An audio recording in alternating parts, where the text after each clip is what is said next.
Viewers, আশা করি আপনারা সবাই অনেক ভালো আছেন। আজ হিঙ্গাজিয়ার একটু ভিতরে এসেছি, জায়গাটার নাম আমি জানি না। এখানে এসে অনেক সুন্দর প্রকৃতি দেখতেছি, তো সেটা আপনাদের সঙ্গে শেয়ার করার জন্য এই ভিডিওটি করছি। আশা করি আপনাদের অনেক ভালো লাগবে। অজস্র রাবার গাছ এবং একটু বাঁকা হয়ে আছে, যে কারণে দেখতে সরাসরি দেখতে অনেক অনেক ভালো লাগে।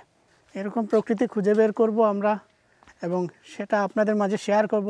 চাইলে আপনারাও মাঝে মধ্যে এরকম ভ্রমণে বেরোতে পারেন। এই যে আমরা এখানে মোটরসাইকেল রেখেছি, এখানে রেখে একেবারে নিরিবিলি পরিবেশ, অযথা কোনো মানুষের কোলাহল নেই। এরকম প্রকৃতি তো আমাদের আসলে দরকার, যেখানে এসে 5টা মিনিট বসতে পারবো।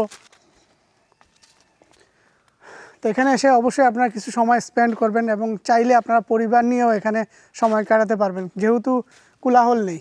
ভিউয়ার্স, এখন আমরা হালকা খাওয়া দাওয়া করব, যেহেতু বাসা থেকে খেয়ে আসি নাই।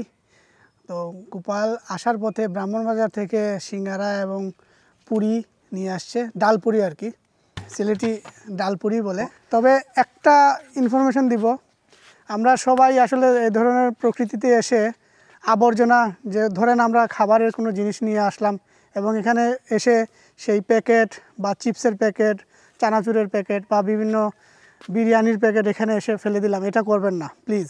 কারণ এটা করলে প্রকৃতির ক্ষতি হয় এবং যারা আগামীতে আসবে তারা এরকম পরিবেশ দেখলে সেই পরিবেশটা আর ভালো লাগে না।